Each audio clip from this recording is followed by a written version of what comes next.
Imagine a place where time stood still for 60,000 years.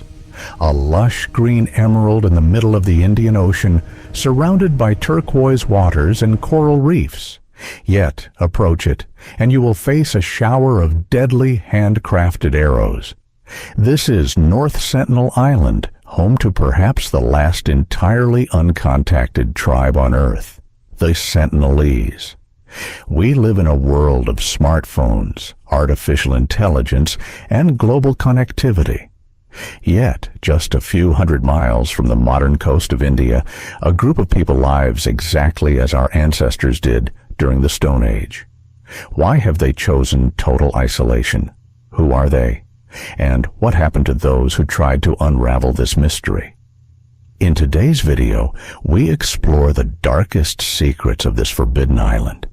You won't believe what awaits you in this lost world. This is not just a documentary, it's a journey to a place where no modern human is allowed to tread. Stay tuned, because the truth is more terrifying than fiction. The mystery of the Sentinelese begins with their complete rejection of the outside world. They are believed to be the direct descendants of the first humans who emerged from Africa. While the rest of humanity built empires, discovered electricity, and landed on the moon, the Sentinelese remained in their forests, hunting with bows and gathering what the island provided. They have no fire-making technology of their own, instead relying on lightning strikes to preserve embers. They have no metal except for what they scavenge from shipwrecks on their shores. To them, we are not brothers, we are aliens from a dangerous dimension.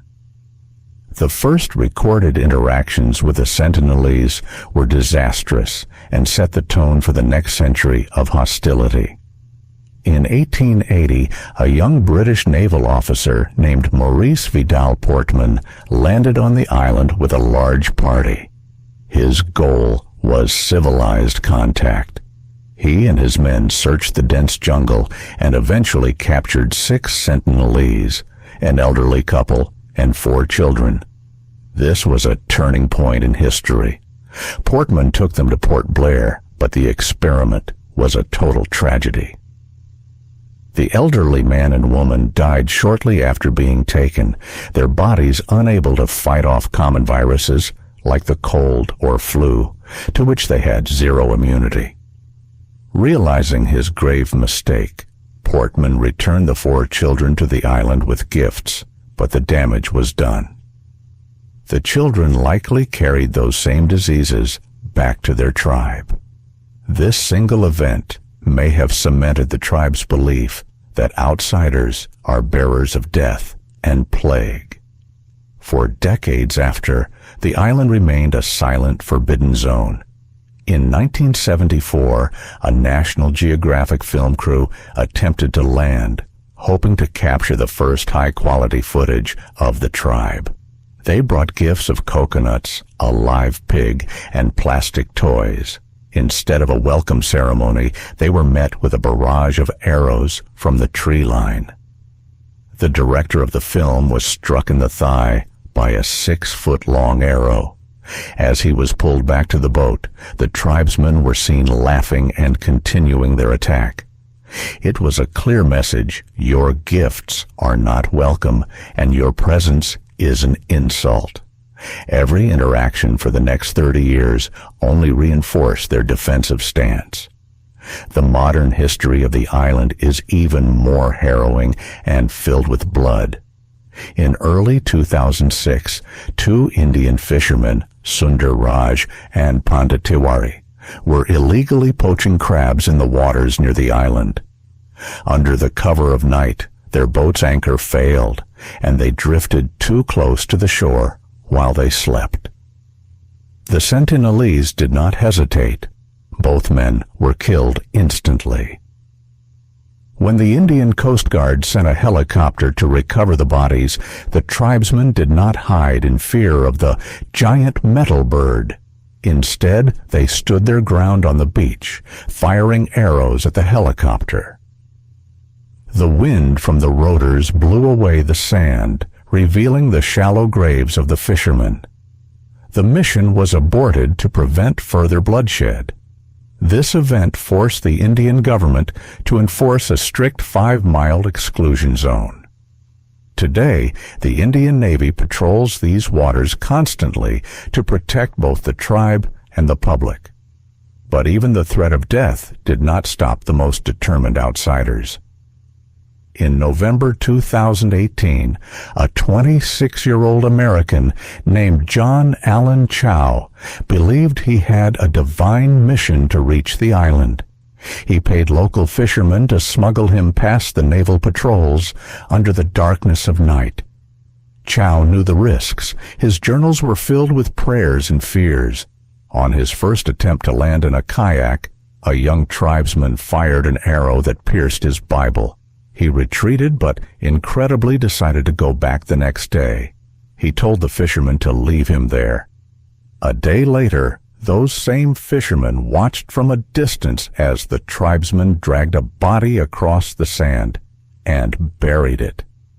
John Allen Chau was never seen again. Despite international pressure, the Indian government refused to send teams to recover the body, knowing it would result in a massacre.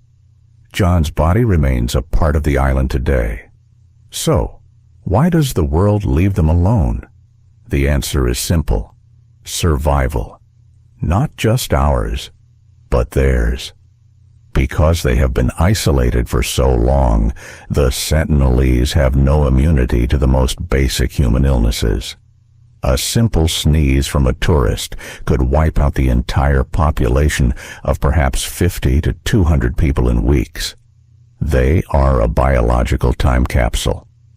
International law and the Indian government have agreed that no contact is the only way to ensure their existence. They are the masters of their own destiny, living in a sovereign world that does not recognize our flags, our laws, or our gods. As we look at the satellite images of this dense green fortress, we are forced to ask ourselves a difficult question.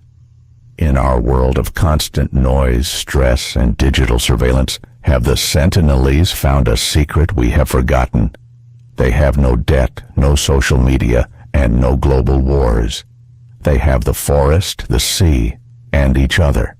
Perhaps their arrows are not just weapons of war, but a shield to protect a way of life that is purer than anything we know. North Sentinel Island remains the final frontier, a place where the map ends and the mystery begins. What do you think about the Sentinelese and their choice? Should we try to integrate them into modern society for their own protection, or should we respect their borders and leave them in peace forever? The fate of the last Stone Age tribe is a mirror to our own humanity. Share your thoughts in the comments below. I read every single one of them. If you found this deep dive into the world's most dangerous island fascinating, please hit the like button and subscribe. Your support allows us to continue exploring the hidden corners of our planet. Until next time, stay curious and stay safe.